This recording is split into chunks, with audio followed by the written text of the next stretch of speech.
This video covers uploading chemometric models to the IRmadillo controller. Before starting, switch on the IRmadillo, and if we provided a separate external controller, switch that on as well.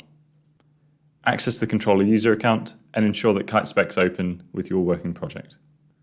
For details on setup, see the IRmadillo and software user manuals that we have available at keit.co.uk.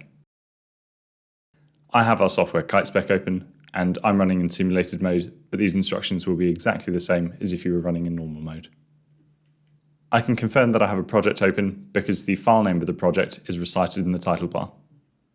Additionally, there's an acquisition tab at the top of the window. If I click on this acquisition tab, it looks a little like this, with a Chemometrics pane in the center and a configure button in the top right corner. I'm currently running a continuous acquisition project, but if I was running a manual acquisition project, it would instead look like this. You can see the acquisition tab looks slightly different, and the configure Chemometrics button is in the top right corner of the window.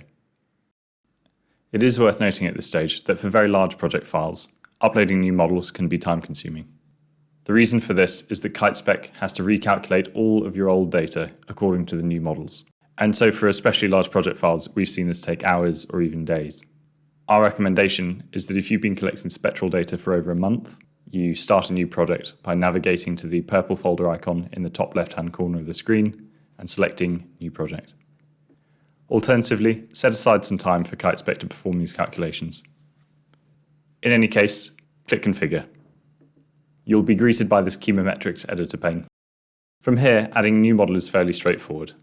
Simply right-click in the center of the pane, or use the blue plus icon on the left-hand side and select your model of choice. We have details on our different model types in our software user manual, but for this example, I'll be using a solar predictor model. Windows presents you a File Explorer window from which you can navigate to your model location. These should be stored locally and not on a USB stick or server. I've selected this carbonate model, and I'll click OK. KeitSpec then presents you with this metrics dialog box.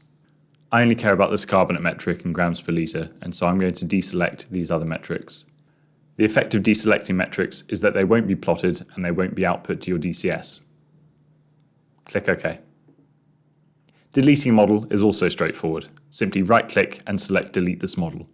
Be careful, however, because KeitSpec will not prompt you before deleting. It's also possible to add multiple models at once. This is done in the same way as before, but in the File Explorer window, simply hold Ctrl or Shift and select multiple models before clicking OK. In this case, KeitSpec does not present you a metrics dialog box. To configure your model metrics, you instead have to right-click on your model and select Edit. Then you can make changes as before. Adding a trustworthiness model is slightly more involved. Add a model as you did last time, and note that in the file name of this model set is an IB number, that is the letters IB followed by a number, in this case IB-101. Note that down and click OK. When presented with your metrics dialog box, deselect all of the metrics except for the Hotellings t-squared and Q residuals values, which you're going to right-click on and select Rename. You're then going to enter the IB number provided before, in my case IB-101, followed by, for the Hotellings value, -H, and for the Q residual value, -Q. Click OK. Then add a further model, this time of type calculation. Name this something sensible. I'll simply call it trustworthiness. And then we're going to use the available names on the right-hand side of the screen, specifically the metrics that you renamed earlier. I'll start with the Hotellings value, copy it into the expression box, followed by a space, a greater than sign, a further space, and then the Hotellings limit as set by Keit or as calculated by you. Follow this with an OR statement, OR, and then copy in the Q residuals metric, followed by your greater than sign, and followed by the Q residuals limit, also set by Keit, also calculated by you. Click OK. Your trustworthiness model should appear at the bottom of the list. Keit's convention is to place trustworthiness at the top of the list. This can be performed by selecting the trustworthiness model and then using the arrows on the left-hand side of the window to move it up the list. The effect of this is to reorder your DCS communication metrics. And so if you have existing DCS communications relying on different order, we don't recommend completing this step. Click Done. KeitSpec will take some time to perform calculations on any existing data. It's worth noting that once this process is started, it cannot be stopped. Once complete, the titles of your various models should appear in the Chemometrics pane. You should wait for your next spectral scan to complete. The duration of these scans is defined in the top left-hand corner of the screen and is, by default, 120 seconds.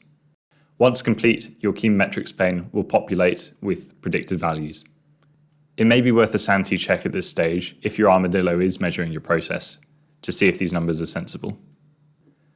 Finally, if you don't already have the Project Data Viewer tab enabled, you can do this by selecting the button on the left-hand side of the screen here.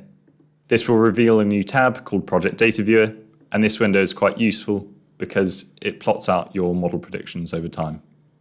The first of the two graphs displayed are your model predictions, and the bottom are the absorbance spectra.